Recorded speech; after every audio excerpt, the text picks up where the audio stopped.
What would you do if someone was rude to you on the horn? Well, let's see if you were in my shoes yesterday when this actually happened to me, if you know how to handle it. In this video, I'm going to go through a situation that happened to me, break down how I handled it, and then talk about why I handled it that way so you, going forward, will know how to handle situations like that. When people are rude on the phone, there's nothing worse. It's kind of like road rage, where people feel like they can be even more rude than normal because there's that separation. You know, they can't get to you from the car, they can't get you through the phone, so people feel this weird sense of power that they don't feel in person, which really irks me sometimes. So let's talk about the situation and break it down.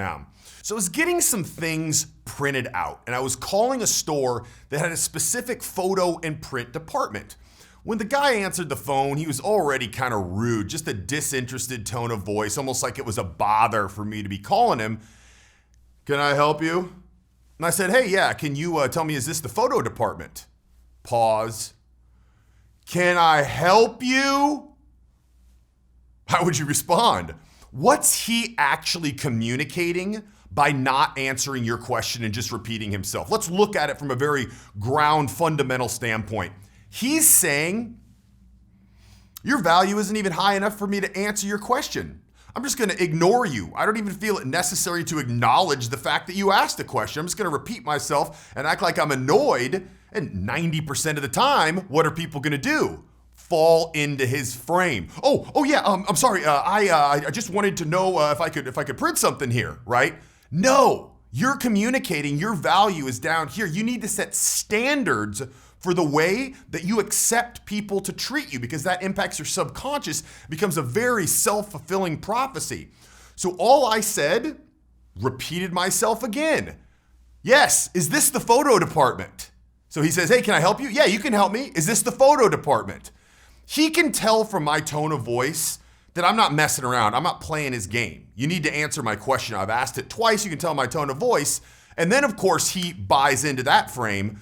But the reason that he tried to do what he does is because it usually works, and it makes him feel a little boost of confidence. Oh, these annoying, someone else behind me, these annoying people, they're so dumb, asking if this is a photo department. I'm just going to show him.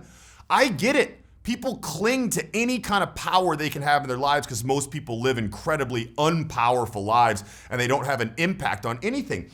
But what would happen? Maybe you feel like you're just being nice by just falling into that frame. "Hey, can I help you?" "Yeah, is this photo department? Can I help you?" "Yeah, can you tell me the prices for some photo things?" What happens when you fall into that frame?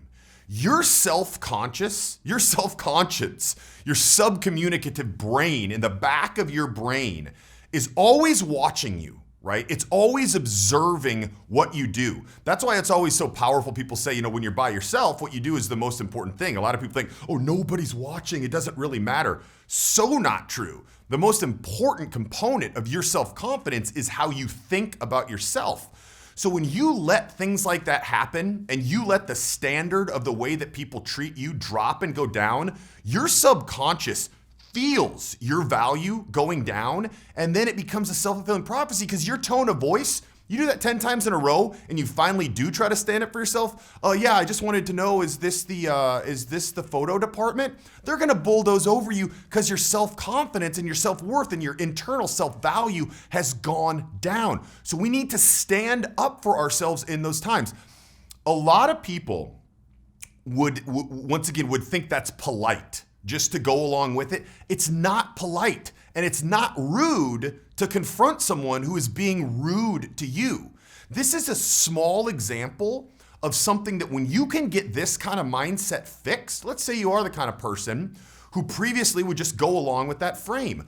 Once you get that mindset fixed and you realize, I don't have to get pushed around. I don't have to buy into this high school kid's frame just because he's being a little more rude or because he's more comfortable with confrontation than I am, and you address that, that is going to compound. And then at the workplace, people don't talk over you and push you over and bulldoze you like you used to because you're standing up for yourself a little bit more. And then your own internal self-worth, your subconscious saying, yeah, I can act a little bit more confident. I do feel a little bit better. Yeah, people can't treat me that way. I'm going to set some higher standards in my life.